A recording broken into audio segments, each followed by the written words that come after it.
देशात लोकशाहीचा सगळ्यात मोठा उत्सव सुरू झाला आहे। लोकसभा निवडणुकांसाठी देशात 7 टप्प्यात मतदानाची प्रक्रिया पार पडत असून शुक्रवारी पहिल्या टप्प्यासाठी मतदान पार पडले। पहिल्या टप्प्यात महाराष्ट्राच्या विदर्भातील 5 लोकसभा मतदारसंघांमध्ये मतदान झाले, तर उर्वरित पुढील 5 टप्प्यात होणार आहे। या 5ही मतदारसंघांमध्ये सकाळी 7 वाजेपासून संध्याकाळी 5 वाजेपर्यंत मतदारांनी मतदानाचा हक्क बजावला आहे। यामध्ये नागपूरमध्ये सर्वात कमी तर गडचिरोली चिमूर मतदारसंघामध्ये सर्वाधिक मतदान झाले आहे। त्यामुळे निवडणूक निकालाच्या दिवशी नागपूरमध्ये धक्कादायक निकाल लागण्याची शक्यता आहे। तर माओवादग्रस्त जिल्हा असलेला गडचिरोली चिमूर मतदारसंघामध्ये 5ही जिल्ह्यांच्या तुलनेत अधिक मतदान झाले आहे। गेल्या वेळेसच्या निवडणुकीच्या तुलनेत यंदा विदर्भात या 5ही लोकसभा मतदारसंघामध्ये कमी प्रमाणात झाल्याचे बोलले जात आहे।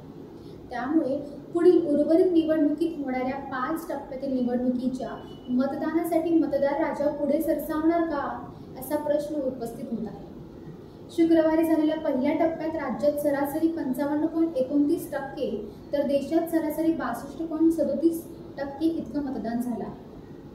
निवडणूक आयोगाने जाहीर केलेल्या आकडेवारीनुसार महाराष्ट्रातील चिमूर मतदारसंघात 64.95%, भंडारा गोंदिया मतदारसंघात 56.87%, चंद्रपूर मतदारसंघात 55.11%, रामटेक मतदारसंघात 52.38% आणि नागपूरमध्ये 47.91% मतदान झाले आहे। यानुसार गडचिरोली चिमूर लोकसभा मतदारसंघामध्ये सर्वाधिक मतदान झाल्याची नोंद करण्यात आली आहे।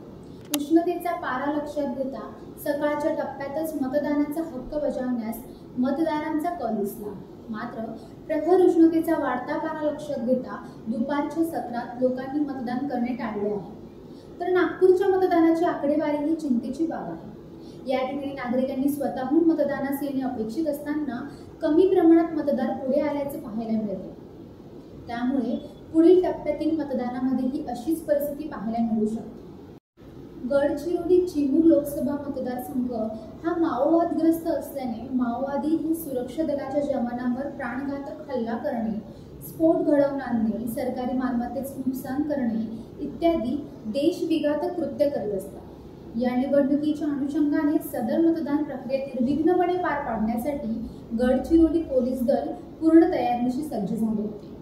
ही निवडणूक यशस्वीपणे पार पाडण्यासाठी BSF, CRPF, CRSF, APSP, SRPFच्या 40 company तसेच गृहरक्षक दलाच्या सुरक्षा जवानांसह एकूण 15,000च्या वर सुरक्षा जवानांचा फौजफाटा जिल्ह्यातील संपूर्ण मतदान केंद्रावर तैनात करण्यात आलेला होता। यासोबतच जिल्ह्यातील सर्व मतदान केंद्रावर आकाशमार्गाने देखील सूक्ष्म पाहणी करण्यासाठी अत्याधुनिक 130 ड्रोनसह ड्रोन टीम तसेच माओवाद्यांच्या ड्रोनवर प्रतिहल्ला करण्यासाठी 5 अँटी ड्रोन गन देखील सज्ज करण्यात आले होते।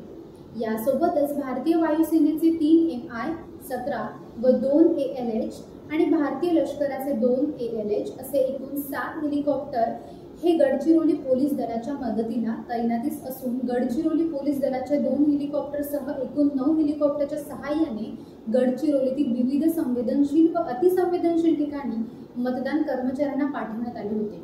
दरम्यान राज्यातील पहिल्या टप्प्यातील मतदानाची आकडेवारी पाहता मतदानासाठी मतदारांचा कमी प्रमाणात प्रतिसाद दिसून आला आहे।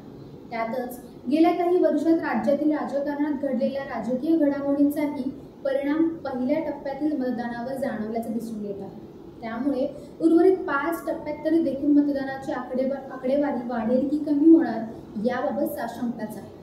तर असेच नवीन आणि ताजे व्हिडिओज पाहण्यासाठी देशदूतच्या सोशल मीडिया प्लॅटफॉर्मला लाईक करा, शेअर करा आणि सबस्क्राईब करा। धन्यवाद।